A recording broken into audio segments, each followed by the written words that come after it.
Hello everyone and welcome to the ORE Academy channel. Today we are starting a new series of videos dedicated to the configuration and pricing of European equity options. And we will make it interesting and innovative by tackling some elements which are not so commonly explained and by using a free-to-download Excel spreadsheet in order to demonstrate the different algorithms involved in the calibration and pricing of this instrument. And cherry on the cake, this spreadsheet replicates exactly what is happening in our C++ library, which is also open source, so free to download and use. And everything comes with pre-configured examples ready to be run in ORE, so we'll show a little bit of C++ code too. As part of this multiple episode videos, we will talk about the various market data which can be used to set up an equity option, how to configure the input files properly, how the calibration of the implied volatility surface from option prices is performed, how it is interpolated, extrapolated, the root finding algorithm, etc. So stay tuned. But the focus of today's episode is first on the model, and I'm not talking mathematical demonstration because that's pretty easy to find online. But we will go through the Black 76 model, which is a variant of the traditional Black-Scholes model. Then based on that model, we will see the different model inputs needed, so both market data inputs and instrument. And finally, we will briefly take a look at the different risk measures, aka the quicks, which are also calculated in ORE. A few additional information before we start. The input data are derived from the data used in the equity option pricing video from March 2023, which was just really a very basic example then, and which is not part of this new series. So the data are almost exactly the same, and they can be found in two places in the repository, which, as a reminder, is located at this link. So they are in the engine repository under the example folder, and they are also stored in the new ORE tool repository in the ORE Academy folder. The spreadsheet we use to show you all this is an extension of the spreadsheet used and showed in the OIS curve bootstrapping video, which I would strongly encourage you to watch because, well, first of all, they are very interesting and detailed, but also we talked about how the spreadsheet works. The spreadsheet continues to be completely self-contained, so every single step of calculation is done with Excel formulas and VBA code.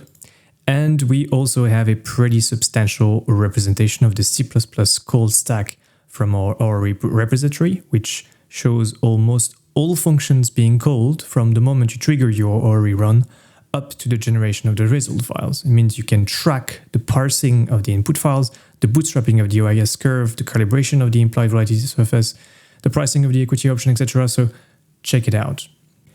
Let's start by taking a look at the model which is used by ORE or Quantlib to price a European equity option. So if we look at the product pricing engine XML generator file, which is available on the ORE tool repository and which we demonstrated in a previous video, you can see that the only model available for a European equity option when there's no payment delay, so that's the most standard case, we are using a analytical engine with the Black-Scholes Merton module. Confusingly, there is a second engine, but it is just for a particular case, and it is built on top of the main engine, and we'll come back to this later. As I already mentioned, we don't have numerical models for the European case, because except for academic purpose, they are not really used.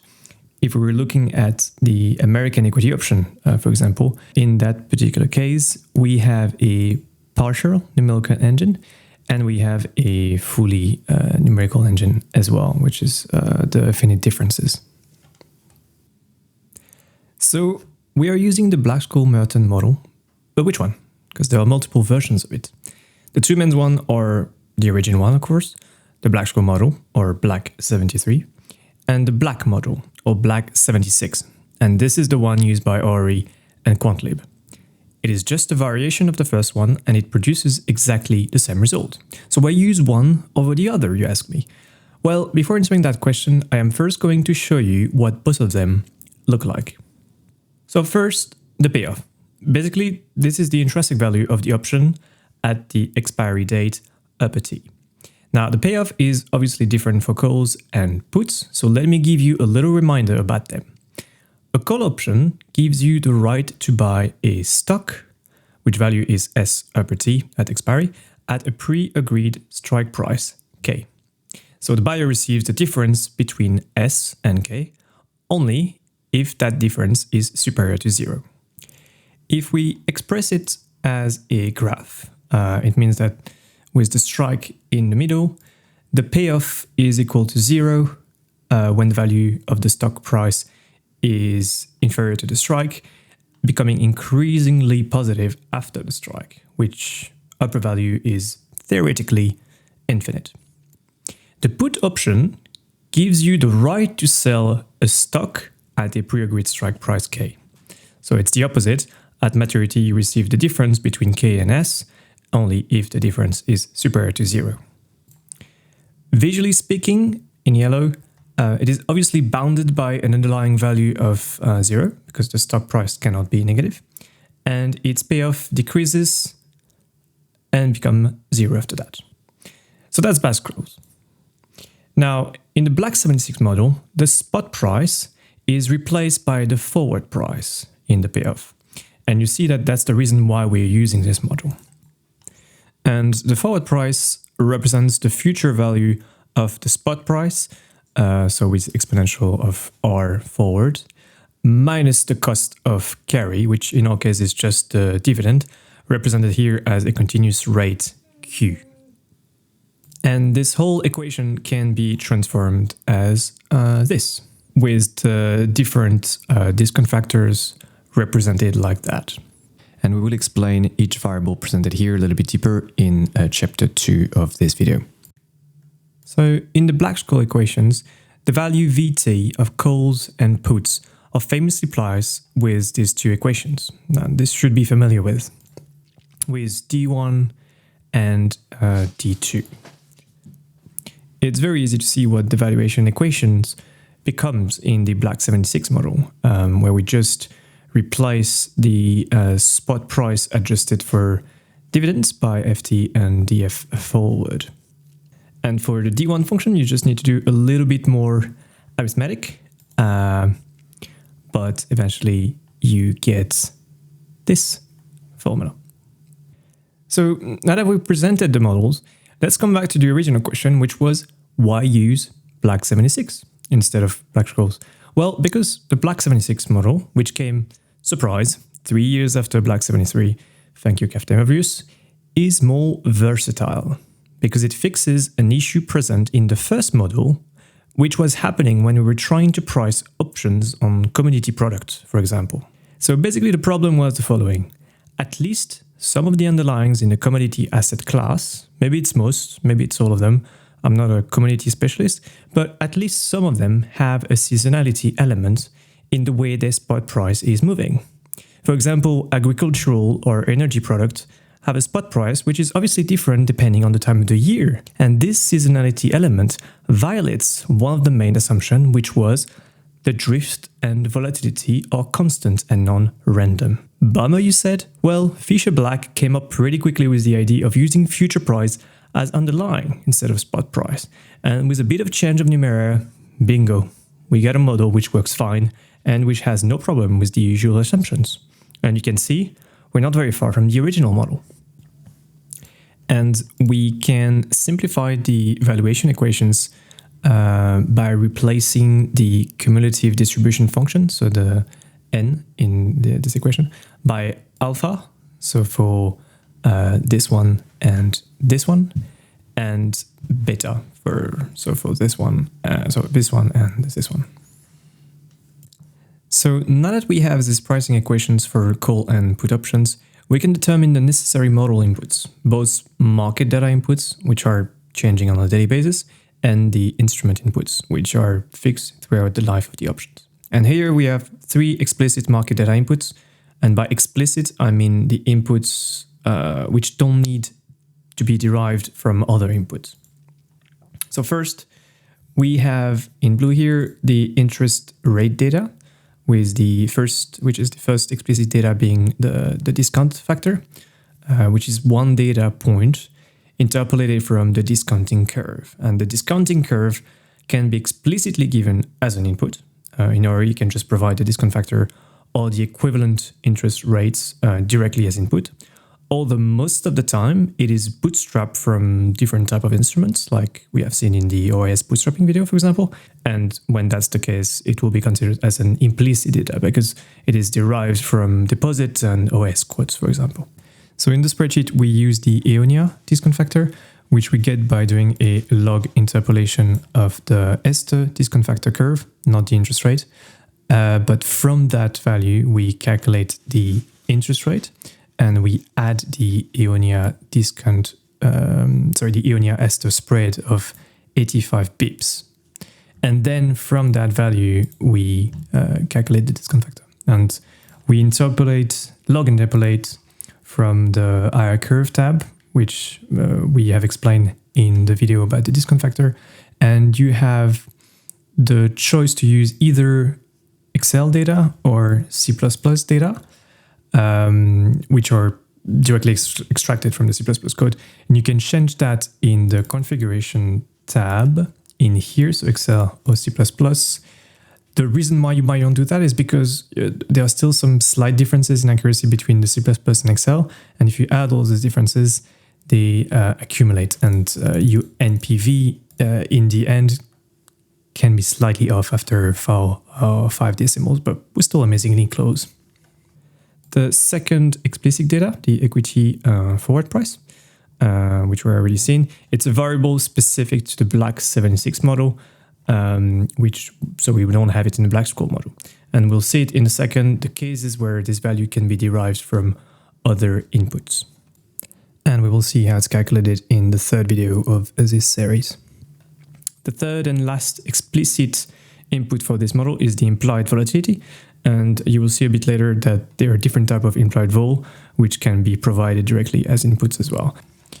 This calculation will be tackled in the part 4 of the series about the equity volatility calibration.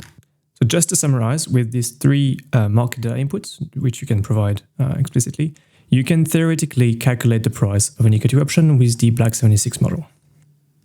Now, thing is, in ORE, we are also calculating, let's say, secondary variables. When you ask for the NPV, we are not just calculating the NPV. We are also estimating a couple of underlying metrics. And with the Black 76 model, these metrics are embedded in the equity forward price. So the point of all this is to show you that instead of providing equity forward prices explicitly as market data input, you can provide other data inputs, and from them, we can calculate the equity forward price.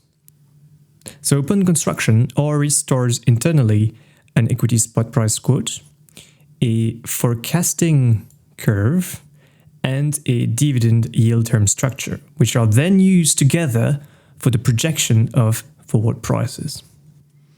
So first, we have the discount factor forward, because we are making distinctions between the discount rate, which is used to determine the present value of all cash flows at the valuation date, and the forwarding rate, which is used to calculate how much you will get in the future if you were to invest a certain amount today.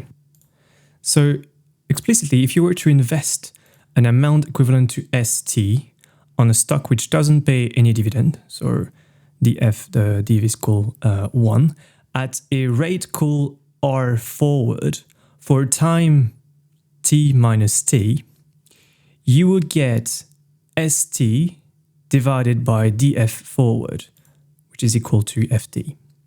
Now, this forward rate can be different from the discount rate and is often different. But historically, before the 2008 crisis, they used to be the same. And for the purpose of our example, in the spreadsheet, that will be also the case. They will be the same.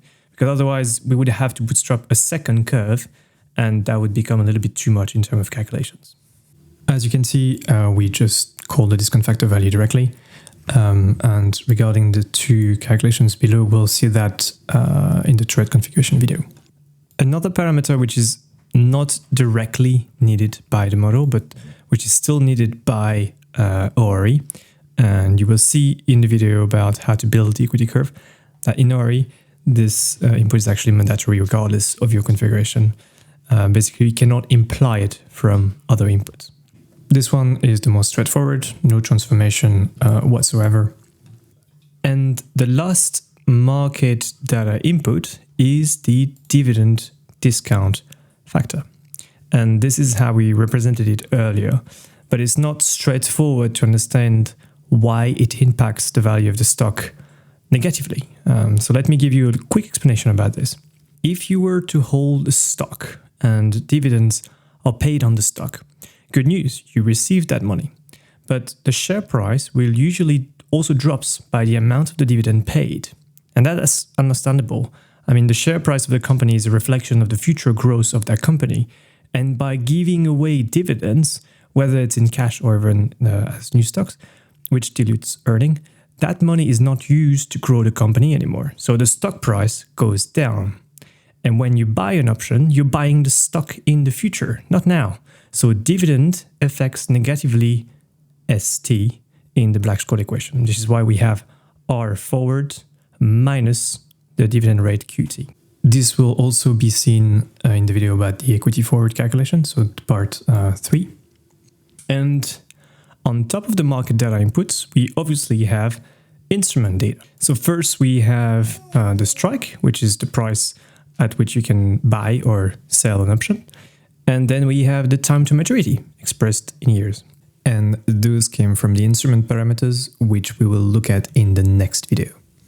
This one is fairly straightforward as well. It's simply the maturity date minus the valuation date divided by the day count convention, which is usually actual 365, so by 365 days.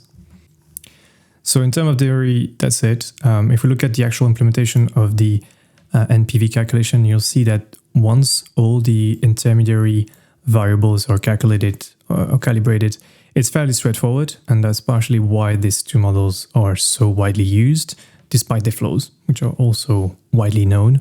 The first thing you can notice is that, as expected, the two variants of the Black-Scholes model produce the same values. If we go up to a certain number of decimals, and we calculate those in the VBA in the mode option pricing module. You can see we have the Black 76, both for call put and the normal Black-Scholes here, which also have their own D1 calculations. If the C++ of the ORE library is of interest to you, you can see where it's calculated by clicking on those links on the right, and it'll take you on the to the online repository. You can also see the full stack of the functions being called in the ORE stack tab, either online. So if I do this online and I click here, it's going to take us to the same place, actually exactly to the same, the right line. But you can also look at it locally if you have the repository downloaded. And if you click in here, it should take you, for example, here to Visual Studio. You have this one as well, which is just one line, same as in VBA. Now, let's look at the formulas for the Greeks and other risk measures. The Greeks, as you know, measure the sensitivity of the option price to changes to a particular pricing parameter. I'm not going to go into the details of all these risk measures. It's just a very high-level view of the ones available in ORE, and except for the gamma, which is second order, they are all first-order derivatives. In the spreadsheets, in order to simplify the Excel formulas of the sensitivities, we first calculate a few variables which are repeatedly used, as you can see. So we have the forward price divided by the spot price, which is, it's worth noting, also equal to the dividend discount factor divided by the forward discount factor. Here. We have the standard deviation, which is just the square root of the variance. And we have D1 and D2, of course. For the rest, let's first come back to the equation simplifications we started earlier with alpha, that we have here, and beta, which are variants of respectively ND1 and ND2, depending on, of course, if it's a call or a put. Now let's expand from it, and we'll have two new values. First, the derivative of alpha by D1, and then the derivative of beta by D2, with lower nx representing the probability distribution function, so the PDF, which is also the derivative of upper nx, the cumulative distribution function, the CDF. So in terms of Greeks, first we have the delta and the delta forward, respectively the sensitivity to the stock price ST and the forward price FT. And please also note that there's an alternative, way simpler way to calculate the delta with this method, which is also present in the Excel spreadsheet. Then we have the elasticity, which is calculated at the bottom, which is a percentage-based version of the delta. So the delta basically measures your hedging needs and how much you need to adjust your position to remain delta neutral. The elasticity, on the other hand, measures your leverage and the percentage return on the option. I'll say it differently. The delta measures the absolute change of the option price given an absolute change in the stock price. So for example, if you have a delta at the money of 0.5, it means the value of the option will change by 50 cents for every dollar change in the underlying. The elasticity measures the same thing, but as a percentage change. So if you have an elasticity value of a 2 or 10, it means that for every 1% change in the underlying price, the value of the option will increase by 2% or respectively 10%. Then we have the gamma, which is the second order derivatives on the underlying price ST, which you can find in here.